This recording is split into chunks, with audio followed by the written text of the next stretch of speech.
Star प्रवाह वाहिनीवरील कुण्या राजाची ग तू राणी या मालिकेच्या 4 डिसेंबरच्या भागामध्ये गुंजा आता माप धरून उभी असते। त्याच वेळेला सगळेजण समोर येऊन उभे राहतात आणि मृण्मयी म्हणते, गुंजा काय करतेस तू? त्यावरती आता मधू सांगत असते, गुंजा माप का धरलेस? मृण्मयी म्हणते, आत्तू मी सांगते, हे माप ना दुसरं कुणी लवंडू नये म्हणून, पण गुंजा माझ्याशिवाय हे माप कोण लवंडाळ आहे? असं म्हणत मृण्मयी आता माप ओलांडून आत येते। त्यावेळेला सगळेजण आता मात्र मृण्मयीला उखाणा घे उखाणा घे असं म्हणत असतात। मृण्मयी उखाणा घेते, त्यानंतर मात्र इकडे सगळेजण कबीरला उखाणा घ्यायला सांगतात। कबीर मात्र काही म्हणतो, मी काही तयारी वगैरे केलेली नाही आहे त्यावरती आता मात्र कबीरला सुबोध सांगतो, घे ना टिपिकल उखाणा। यावरती आता कविता म्हणते, नाही आहे हे भाजीत भाजी मेथीची वगैरे चालणार नाही। कबीर म्हणतो, मग आपण भाजीच बदलूया का? भाजीत भाजी शेपूची आणि मृण्मयी माझ्या प्रीतीची असं म्हणत वेळ सावरत कबीर आता उखाणा घेतो आणि दोघांचाही गृहप्रवेश होतो। छानपैकी मृण्मयीचा गृहप्रवेश होतो। सगळेजण टाळ्या वाजवतात। मधू म्हणते, 1 मिनिट थांब, अजून पुढचे विधी बाकी आहेत। म्हणजे तू लक्ष्मीच्या पावलांनी आत यायचं आहे। परातीमध्ये पाय ठेव आणि तुझी पावलं उमटवत तू घरात ये। मग मृण्मयी परातीमध्ये पाऊल ठेवून कुंकवाच्या पावलांनी ती आत येते। हे सगळं गुंजा पाहते। गुंजाची एंट्री पण अशीच काहीतरी झालेली असते। सांडलेल्या कुंकवावरून गुंजा आत आली असते आणि गुंजा विचार करते, साहेबा तुम्ही खूप नशिबान आहात, 2-2 मुली तुमच्यासाठी लक्ष्मीच्या पावलांनी या घरात आल्यात। मग रूममध्ये आल्यावरती मधू आता आपली पैठणी काढते आणि म्हणते, काय हो आठवते का ही पैठणी? आणि तिने मृण्मयीला बोलवणं पाठवलेलं असतं। मृण्मयी आल्यावरती मधू सांगते, हे बघ ही आपली खानदानी पैठणी, म्हणजे आता मी ही तुला सुपूर्द करते। यानंतर तू ही पैठणी तुझ्या सुनेला सुपूर्द करायची आहे। म्हणजे फार नेसायची नाही कारण खूप जुनी आहे, जीर्ण आहे। हा फक्त अमूल्य ठेवा आहे। हा ठेवा तू तुझ्या सुनेला पुढे द्यायचा आहे। मृण्मयी भारावून ती पैठणी घेते आणि म्हणते, आत्तू किती छान। याच्यावरती आता मात्र इकडे अशोक म्हणतो, हो तर आता तुला ही सुद्धा पुढच्या पिढीला हँडओव्हर करायची आहे। सगळं हे गुंजा पाहत असते आणि गुंजा विचार करते, खरं तर या पैठणीवरती अधिकार माझा आहे, पण या घरामध्ये मला कोणताही अधिकार मिळालेला नाही अशी पहिल्यांदा स्वार्थी भावना गुंजाच्या मनामध्ये येते। मृण्मयी ती पैठणी घेते, तिला नमस्कार करते। गुंजा मात्र दारातच उभी असते। त्यावेळेला मधू सांगत असते, हे बघ ही पैठणी ना जपून ठेव। त्यावरती लगेचच आता इकडे मृण्मयी म्हणते, हो आत्तू। अशोक म्हणतो, आत्तू नाही सासूबाई म्हणायचं आहे। असं म्हणत थट्टा मस्करी चालू असताना गुंजा चहा घेऊन येते, अशोकला चहा देते। त्यावेळेला मृण्मयी म्हणते, हे बघ गुंजा, अगं आत्तूने मला पैठणी दिलेली आहे, म्हणजे तुझं लग्न झालं ना की तुला पण असंच काहीतरी मिळेल आणि तुमच्या गावात तर खूप अँटिक वस्तू वगैरे देत असतील ना। अशोक म्हणतो, सध्या न गुंजाच्या लग्नाचा विषय नाही काढायचा, लहान आहे ना ती, शिकते की नाही अजून? असं म्हणत अशोक तो विषय थांबवतो। इकडे गुंजा विचारच करत बसते आणि म्हणते, मृण्मयीताई तुम्हाला या जगातली सगळी सुख मिळू दे असं म्हणत ती सांगते, मी तुम्हाला काय देऊ बरं?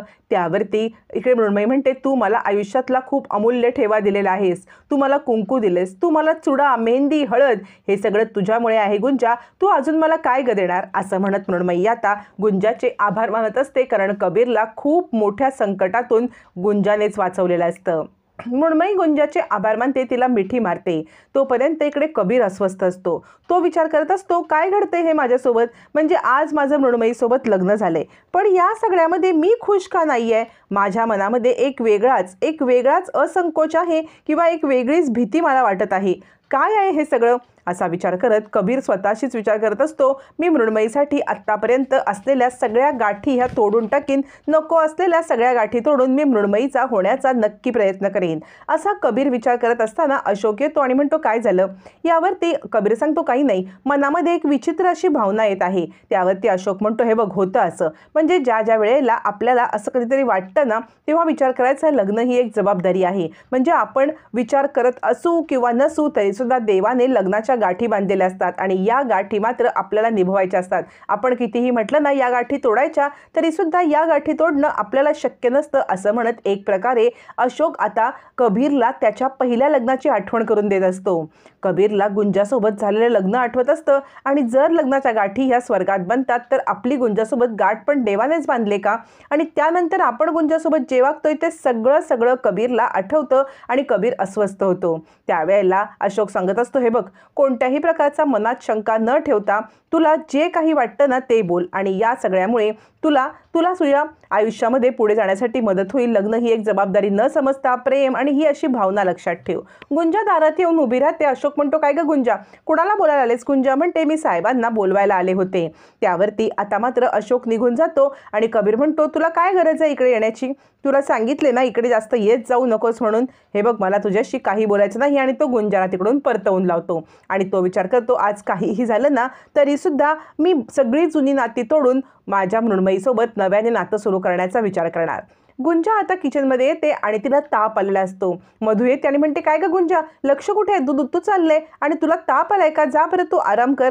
गुंजा म्हणते, नाही मी सगळं हे किचनचं उरकते आणि मग येते. त्यावरती मधू सांगते, तुला ताप आलाय, मी बोलते ना तू जा म्हणून. यावरती गुंजा म्हणते, नको आई, काही गरज नाहीये. मधू म्हणते, तू अशी ऐकणार नाहीस, तू रूममध्ये जा, आराम कर, त्यानंतर बाहेर ये. का सांगू का? कारण आपल्याला पुढचे विधी करायचे आहेत. त्यावरती गुंजा म्हणते, विधी? कसले विधी? आता मात्र मधू तिला सांगते, अगं पूर्वी कसं असायचं, म्हणजे लग्न झाल्यावरती नवी नवरी आणि नवरा हे एकमेकाला ओळखत नसायचे. आत्ता ओळखतात ग, पण त्यावेळेला एकमेकांच्या मधला अडमुठेपणा किंवा एकमेकांच्या मधला ऑकवर्डनेस निघून जावा, एकमेकांशी बोलताना भीड चेपावी, यासाठी थोरा मोठ्यांच्या समोर आता नवरा बायकोसोबत काही गेम खेळले जायचे, जेणेकरून दोघं जण एकमेकांना ओळखतील. आणि यासाठी ह्या प्रथा आपल्या चालू झाल्यात आणि तीच प्रथा आपण चालू ठेवायची आहे. तितक्यात तिथे कबीर येतो आणि मधू सांगते, अरे कबीर, तू इथे काय करतोयस? नवीन नवरीसोबत तू असायला पाहिजेस, इथे येण्याचं काम काय? यावरती कबीर म्हणतो, काही नाही अगं, मी पाणी पिण्यासाठी आलो होतो. त्यावरती मधू सांगते, काम कर, आपल्याला विधी सुरू करायचे आहेत,